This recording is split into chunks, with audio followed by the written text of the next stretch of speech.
All right. Hey, good morning, everybody. Shabbat Shalom. It is Friday morning, February the 19th, 2021. And good to be together again this morning. Let me say good morning to everybody. We've got good morning to my mom. I love you, Mama. Good morning. Good morning. Buenos dias to Elva. And good morning to Ron and Amy. And to Shalom to Steve. Do you need to wipe the camera? We're going to do a little. All right. Nice and clean. All right, there you go. You like the sound effects? All right. So good morning to Lori Rowley, and good morning to Kelly Kenfield and to Kelly Woods in Independence, Missouri, and good morning to Jeff, and and we've got Rachel and Charlene back with your power, and you've got your heat. I hope you didn't have the bursting water. Boy, I saw the burst pipes, what was happening in people's houses, and it's just awful. It's just the worst thing. And so I'm so sorry for all those who've had to go through that. When we lived in Missouri, we had one time where we were all kind of crowded in our family in one room, and it was like below zero, and we lived in an old 100-some-year-old house, and Antonio was going nuts. He was little, and he was like, "Oh, can I go play in the back?" And I'm like, "It's so cold." And so he goes to play, and just as he was heading to the back room, a pipe burst in our back bathroom, and so we were able to catch it just in time. And had he not been going back there at that time, it would have completely flooded the whole back room. It would have been awful. So thank God that the Lord was good. Okay, anyway, good morning, good evening to Dayspring in Scotland, and to Mary Lou. Good morning, Mary Lou. And we've got Sonia and Naum and Sarah and Jerry and Janet. Good morning to you guys as well. And let's see here. And we've got Pastor and Sister Martinez in Georgia. And we've got the Eddies. Shabbat Shalom to you guys, to Lauren and Levi and Valor and Haven and Everett. All right. Well, this morning we are in a passage that in 1 Peter chapter 3. And Peter is dealing with strangers and sojourners, you who are in a place you didn't choose to be. How do you walk out? How do you walk out the love, you walk out the gospel, walk out your calling to this you were called? How do you walk that out in the place where you found yourself, in the place where God has placed you, where he's allowed you to be? He says you've been chosen for this. He knew you'd be here. And so you've got, and again, there's this recognition that this world, is not our home, that we are strangers, we're outsiders, that it's not our first place of allegiance, and yet God has placed us here, and for what purpose? To make, you are a chosen generation, a royal priest, a kingdom of priests, a holy nation, a set-apart people, chosen as God's own possession, so that you can make known the excellency, show forth the praises of him who called you out of darkness into light. You're here on purpose. And so he had said, I'm just going to read through to catch us up to where we're at now. Loved ones, please, as outsiders and strangers, I urge you, he's saying. Verse 11 of 2. Keep a distance from the cravings of your flesh, whichever ones wage war against your soul. Your way of life among the nationals, among the peoples that you're around, let it be beautiful, in order that when they're speaking against you as though you were doing evil, from the beauty of the things you do, they'll glorify God in the day of his visitation, and he's watching over you. Submit yourselves, be submitted to every human authority because of the Lord, whether to a king as one far above or a leader, a ruler, is sent through God, through him, to bring judgment to those who do evil or praise to those who do good. Because this is what God desires, that your doing of good, your good doing, will muzzle that which is of the foolishness of men who don't know. As free people, and not like a freedom that's concealing evil, but as from God, freedom that's from God, be his servants. Be God's servants, God's slaves. Honor, respect everyone. Love the brotherhood, fear God, honor the king. So now he begins to address the most vulnerable, the ones who have the least power, the ones in terms of dealing with adults. He's saying, because he doesn't, unlike Paul, he doesn't address the children here. And so he says, household servants, slaves, submit yourselves, be submitted with all respect to your masters, not only to those who are good and gentle, but also to the crooked. And we talked about yesterday that this is not somehow a thumbs up to slavery. It's a recognition of the present situation, of the brokenness of the place in which you find yourself. How are you going to, as a slave in that household, how are you going to show forth the praises of him who called you out of darkness and into light? What's the mode? What do we do in that situation? And he points to our pattern. He points to the one who is our pattern, our model. He says, be submitted with all respect to your masters, not only to the good and gentle, but also to the crooked. This is indeed grace, supernatural strength. If through being aware of God, knowing that God's there, knowing that he is with you, if being aware of God, a person endures the distress of suffering unjustly, what kind of credit, what kind of honor is it if you're getting a beating for when you sin, and you endure that? If you endure beatings for sinning, but if in your doing of good you suffer, you're enduring, and you're enduring with hope, that is grace. This is a supernatural empowerment from God. In verse 21, it says, into this, indeed, this is what you were called into. This is what you were invited to, since Messiah also suffered greatly for you, leaving behind a pattern for you so that you will follow. He said, follow me. So you'll follow after his footsteps. So now it shows us what he did and who he is. Committed no sin, nor was there found any deceit or falseness in his mouth. Who, having been insulted, abused, did not return the insults to the abuse. Suffering, he didn't threaten. Instead, he handed it over to the one who judges righteously. Who, and again, speaking of him, he's our example, our model, who our sins he carried up in his body upon the tree in order that the sins would die and in righteousness we might live. Who by his wounds you were healed. Because you, like sheep, you were wandering, but now you have returned back to the shepherd, the one watching over your souls. Likewise, verse 1 of chapter 3, in the same way, homios, in the same way, wives, be submitted to your own husbands, so that even if some don't obey the message, by the wives' conduct, without a word, they may be won over, as they observe your pure and reverent conduct. I'm going to read through the whole section and we'll go back. Verse 2. Actually, let me open it so I don't have to roll through all my notes here. Verse what? Oh, I'm sorry. Let me do that again. Okay. As they observe your chaste and respectful behavior. Oh, I'm in the wrong version. Sorry. No, that went NASV. Just a second. Don't let your beauty be external, braiding the hair and wearing gold jewelry or fine clothes. Instead, let it be in the hidden person of the heart with the unfading beauty of a gentle and quiet spirit, which in God's sight is very precious.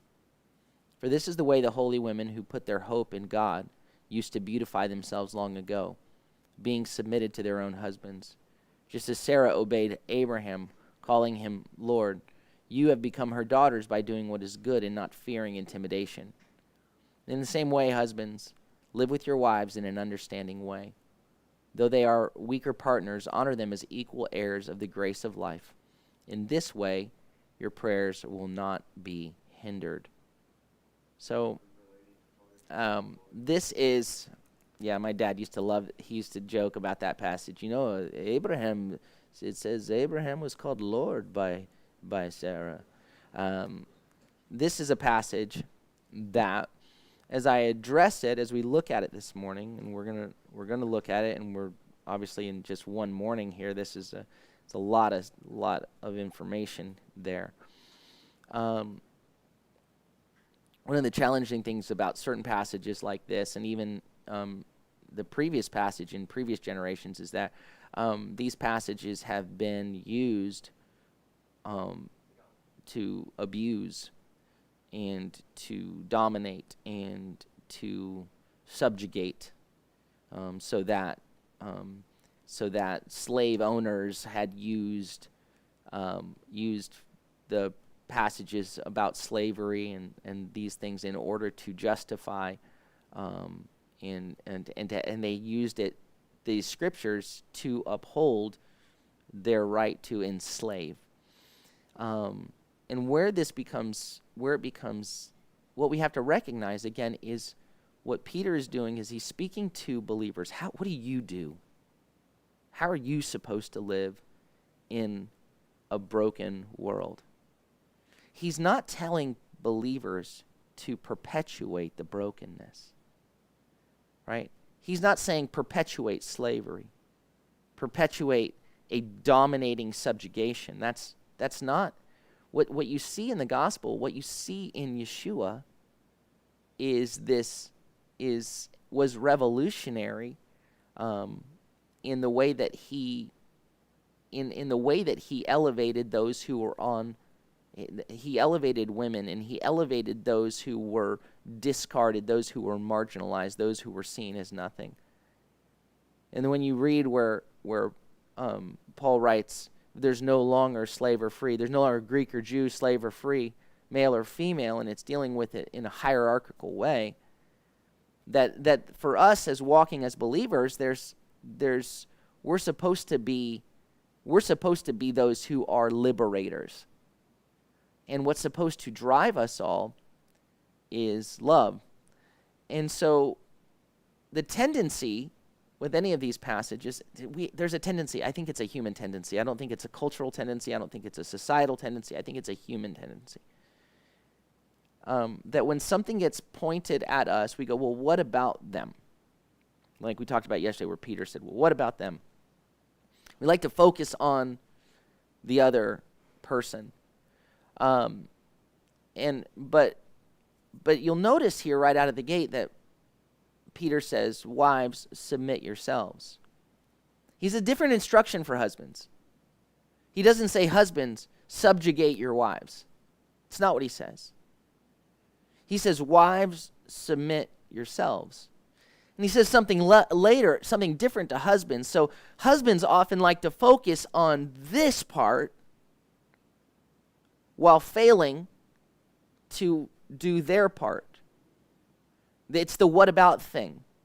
Well, no, you're supposed to do this when they're not even fulfilling. It's, where Paul writes, wives in Ephesians chapter 5, submit one to another, first of all, he says.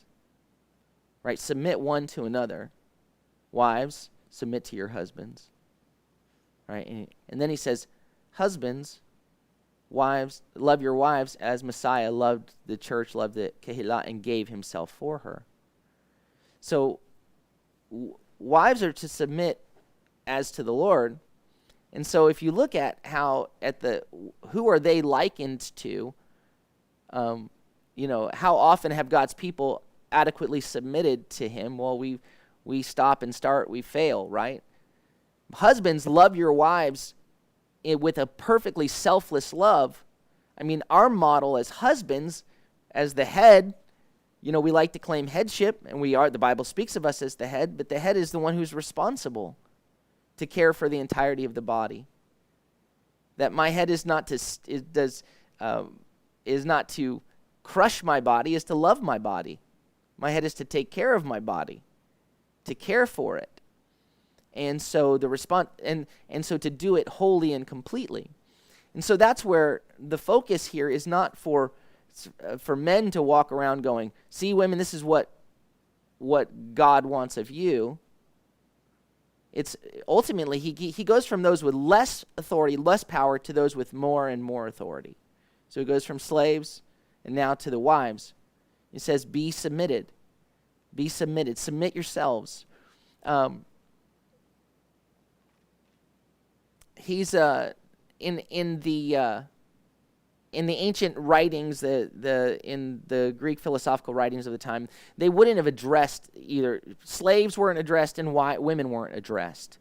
So it's revolutionary already in here in that he is speaking directly to them. He's writing and he's speaking directly to them as though they are someone, because they are someone. And so it's the fact that he's speaking to them is already revolutionary for the culture. In the Greco-Roman culture, it would have been expected that the wife would have no friends of her own outside of her husband's circles, and that she would worship the gods of her husband. So the fact is, the fact that you've got a woman who is a believer and this is being addressed to a woman who's married to an unbeliever. In particular, the goal here is to win him. He's an unbeliever. And so how are you going to win him? How, wives married to an unbelieving husband, how are you going to transform your home? How are you going to win your husband? So this would have been her having this belief system separate from her husband would have already been threatening to him. It would have been something that challenged him. And for her now to be developing relationships outside of his circle would have been threatening as well. So he says here, be submitted to your own husbands. And it uses this word, which I'm going to tell you, it's idios, not like idiot, not your idiot husbands. It's idios, like idiosyncrasies, like particular, unique. So this is not somehow this overall idea that, hey, women, that you're submit to everybody else's husbands too, that men in general get to dominate you. No, it's be submitted to your own particular husbands. Be submitted to your husbands. Be submitted to your husbands, so that even if some are not, it says, are not persuaded of the word, they've not yet been convinced of the word, that through that which comes from your conduct, the impact of your way of life upon them. See, they've not been convinced of the word. And so it says, literally it says they've not been convinced of the logos, of the word. So then that through your conduct, the overflow of the conduct of your life without a word, they may be gained, they may be won, they may be, the kingdom will profit. It's a commercial term. They may be gained to the kingdom. And so there is this idea. It doesn't mean they've not been convinced of the word. So what will convince them is your way of life, your conduct, as they observe, verse 2, as they observe your pure and respectful, reverent conduct, as they observe this in you, is what they see in you. Verse 3, which is not to be that which is external, what they're supposed to be focused on, what they're to be observing in you, because literally it says, which is not to be that which is external, braided hair, wrapped in gold, or clothed in adorning of garments. It doesn't use the word beauty here. But it's saying what they're to be observing is not to be the focus on the external. So this is not, so this is not forbidding doing your hair. This is not forbidding wearing jewelry. This is not forbidding wearing adorning garments. It's saying that's not to be what their focus is. What they're looking at, what they see in you, the beautiful thing about you, what will win them is not your outward, but what is the overflow of your life. So it's not to be that which is external. Now, on a side note, different things that I've read would pointed out that in the ancient world, there was for women to wear cosmetics, because the adornment, the word is cosmos, which has to do with cosmetics here, and their braided hair. They were seen as seductive. So for a woman to be going outside of her home without her husband to a gathering would also potentially have been threatening. So if she goes out without all of that kind of adorning look, then it convinces him as well that she is solely seeking to worship the Lord. That's a side effect there. But the goal here, again, is to win her husband to the Lord. So what he's to be observing is not to be the external, the braiding of the hair, wearing of gold, or being adorned in fine clothes. It says, but instead, let it be that which is hidden, kryptos, the cryptic, what's deep within, what's encrypted in the heart of a man, in that which is incorruptible, of a gentle and a restful spirit, a gentle and peaceful spirit, which in the sight of God is very costly. And the word for costly there is the same word that's used when in the Gospels when it talks about the woman with the jar of alabaster that was really expensive. That's the picture there. So what they're to be experiencing is what is overflowing from the depth of your spirit. And this doesn't have to do with somehow people have taken not without a word and a quiet spirit to be reflective of this idea that women are not supposed to speak into their husbands' lives. And that's not what's being expressed here. What there is to be is the fruit of the Spirit in her life of gentleness and of a peace that is not it's not shaken, and we'll see that in the following verses. But there's a gentleness that this is the character, the fruit of the Spirit, a character of a human spirit that has been and is being transformed by Yeshua. That what will be evidence to the unbelieving husband is the beauty of what the Lord has done and is doing within you. For this is the way, verse 5, this is the way the holy women who put their hope in God used to beautify themselves long ago. It says, for in this way it was formerly that the holy women, the ones who hoped in God, adorned themselves, being submitted to their particular husbands, to their idios, their specific husbands. So they were holy women, it says here, not because what made them holy was their hope was in God.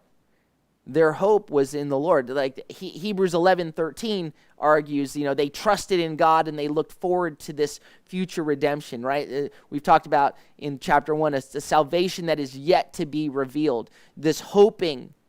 What made them holy was that they were not prisoners of the moment, but they saw that the Lord, they had their hope in God, that God would see them through. And this is how it was. And now they give the example of Abraham and Sarah. Just as Sarah obeyed Abraham, calling him Lord, Kurios. And when you look in the Hebrew, this is drawn from Genesis 18:12, right? Genesis 18:12 is when the Lord tells Sarah that she's going to have a baby. And she laughs. She laughed to herself, saying, after I've grown decrepit, can I have the desire? And then she points to her husband. And my Lord, my master, so old. That's the context, by the way, of where she called him Lord. Because it was common to always refer to her husband with that level of respect. And the women of old, it's saying they spoke of their husbands in that way with respect. And he uses this to say, she listened to him. She listened to her husband. And you do see that evidence. You see even on multiple times when he took them to Egypt, she listened to him. But what you also see, if you're going to point back, by the way, to Abraham and Sarah, you also see that that the Lord, there's actually a verse, actually, Antonio, do pull this one up, in Genesis 21:12,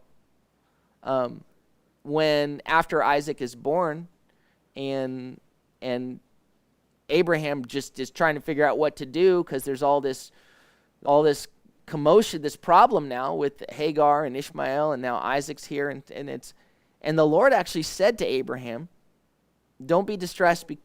You there yet? Okay. God said to Abraham, "Don't be distressed because of the lad and your maid. Whatever Sarah tells you, Shema, listen and do.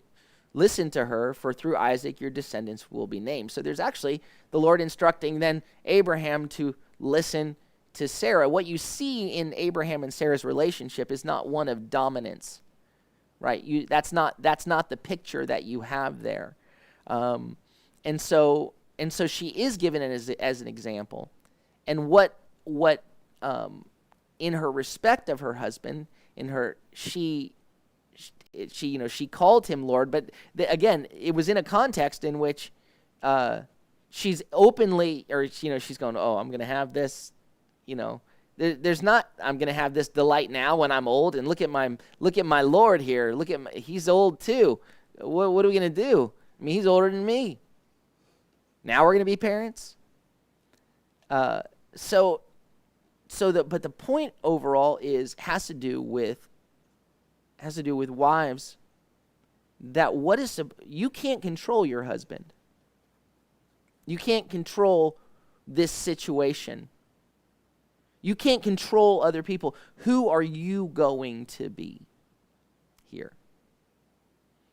Now, again, there are those who use these passages as have used them as a bludgeoning.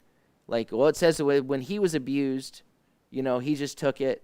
So you're supposed to just take the abuse, and so these passages have been through the years twisted up and used as a bludgeon by men who call themselves believers, men who say, so many from the pulpit, it's continually, it's used as, these passages are used to make women feel like there's nothing you can do about it. You are to be subject, when it's submit yourselves.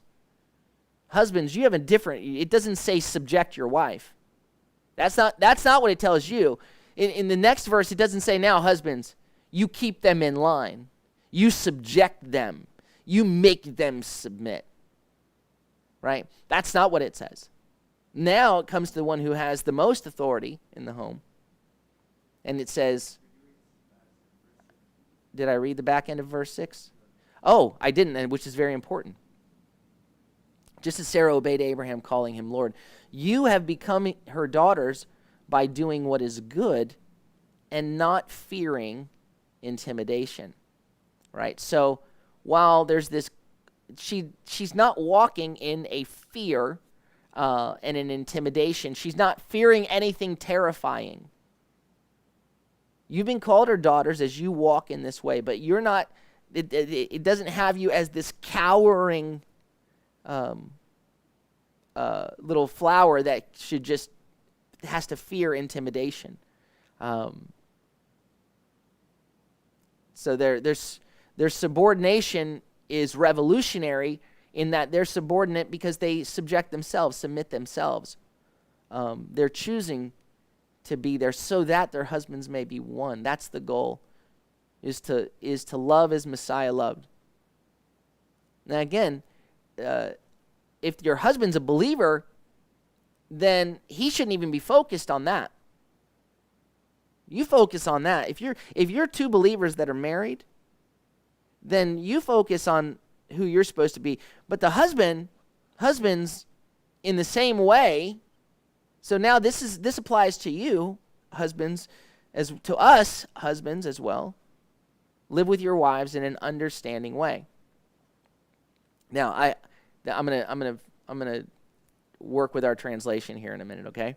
I'm gonna read the way the TLV says it, which I do not like at all. That it says, though they are weaker partners, honor them as equal heirs of the grace of life. In this way, your prayers will not be hindered. Okay, so let's go through this. It says, husbands, homios, in the same way, likewise, live with, it doesn't actually say live with them. It implies your wives. Live with your wives. Live with them. According to knowledge, according to understanding, according to perception, recognizing, knowing them. Live with your wives, knowing them. And then it uses what a word Peter has used regularly through these first two chapters and into here. It uses the word hos, omega sigma. And it's a word that means, it's a simile, like. So it's not saying though, even though they are weaker partners.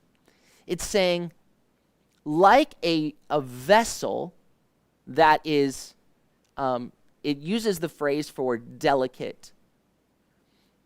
Like a vessel that's delicate, and I want to get into, because all of these terms, even for us now, still are loaded with baggage that has been tagged on through the years. So when I say delicate or fragile, it doesn't have to do with the nature of who she is. It has to do with the nature of how I handle her. So love your wives in a way of understanding, in a way that is of knowing her, like you would treat something, a vessel, like a fragile vessel. Like a fragile vessel, your wives. And then it says, where it says, honor them as equal heirs. It says, apomenotes, which is to render what is due. You give her the honor that is due to her. The value, times, the honor, the value, the respect that is due to her as a co-inheritor, as one who shares the inheritance of the grace of the grace of life. So the picture is, live with your wives in an understanding way, like knowing what you've got, like you would treat something that is valuable and precious, like you would a weaker vessel. So I've got two different things. I brought this coffee cup, which is a regular coffee cup. If I drop and break this coffee cup, it's disappointing, but it's not very valuable, and it's easily replaceable. This, I lift this up, my son says, careful. Exactly. Not because this is weaker. If I drop either of these, they break. Not because this has less value, it has more value. This is unique. This was costly. How do I walk around with this? Where do I set this? Well, this has a special place that I put it. I treat this with great value when I walk around with it. It doesn't mean it's weak. Look, they're both fragile. They're both breakable.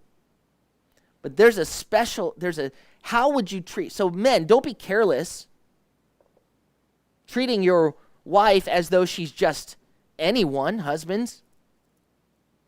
You need to recognize her for what she is. She's an equal partner. She's a co-inheritor of the grace of life with you. So this itself is revolutionary.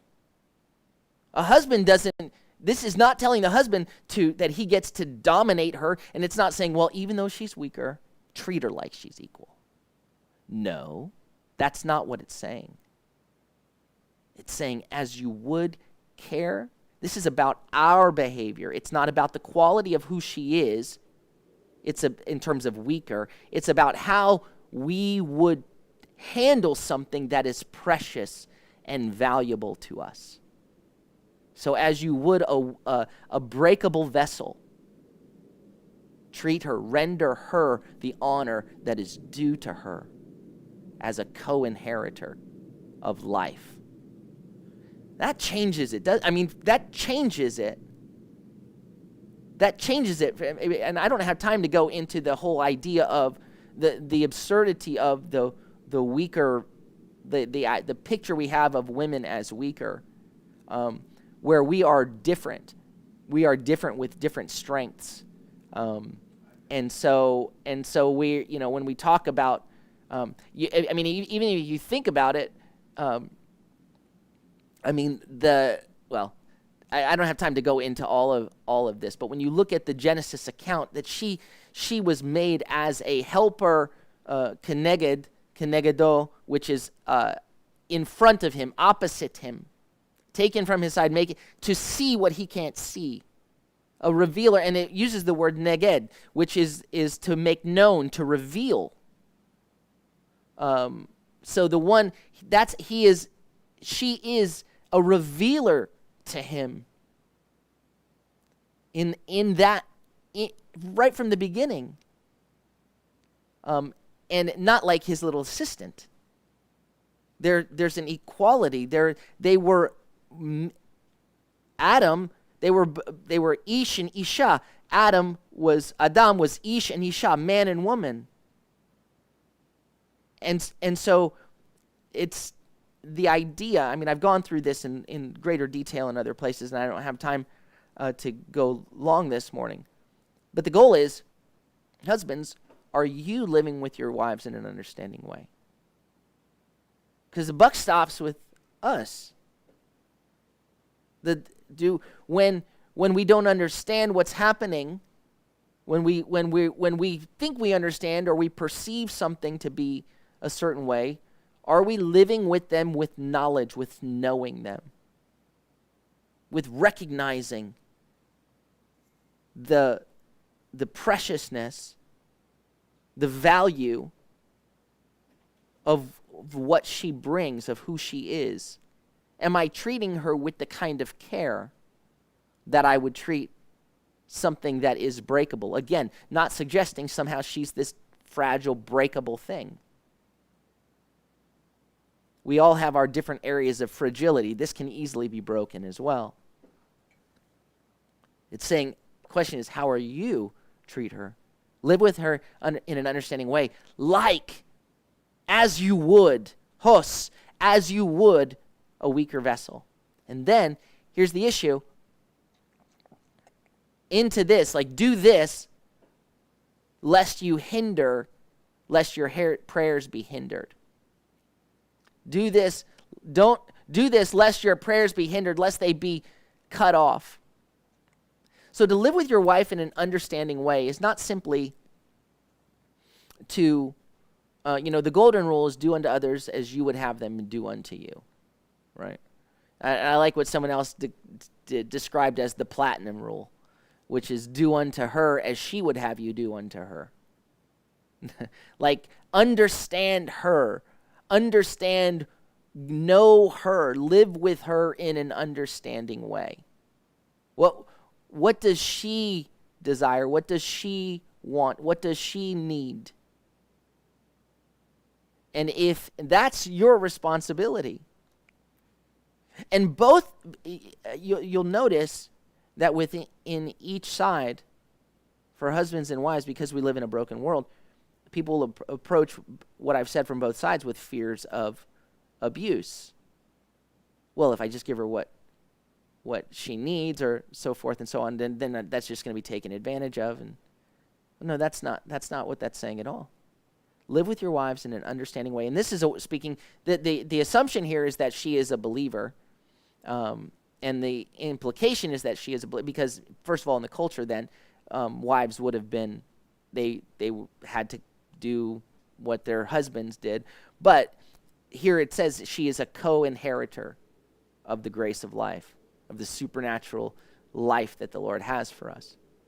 But when we don't live with our wives in an understanding way, in Ephesians it says, love your wives as Messiah loved the church and gave himself for her. When we don't do it in a God-ordained way, it hinders our prayers.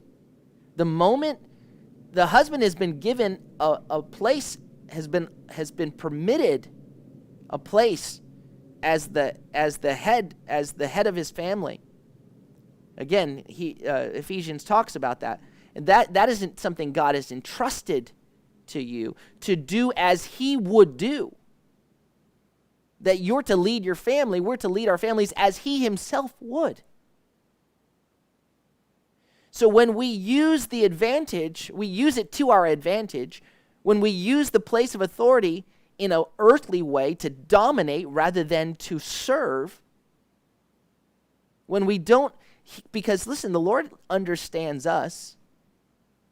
He ministers to us. He meets us where we are.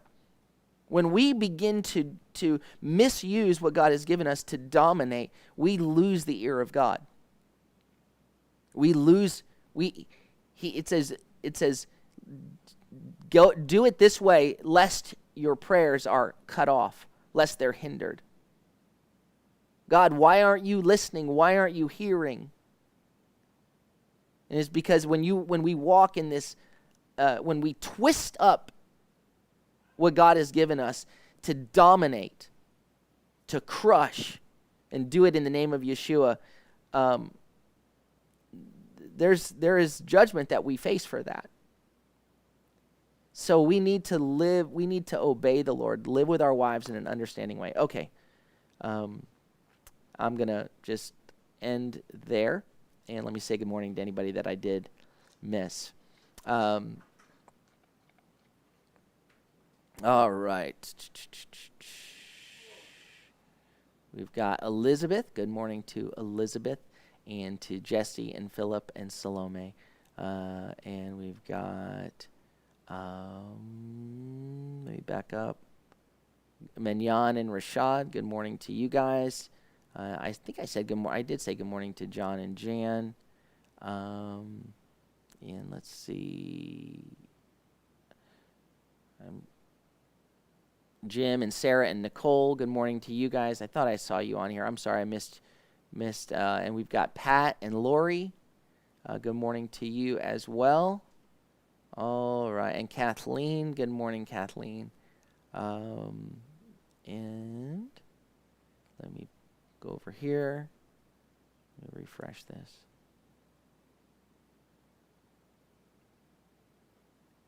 And I think that's everybody. All right. Well, Shabbat Shalom. May the Lord bless you and keep you. May the Lord make his face to shine upon you and be gracious unto you. May the Lord lift up his countenance upon you and give you peace. Shalom, shalom. Shabbat Shalom. Have a great day. We'll see you tomorrow at 10:30 a.m.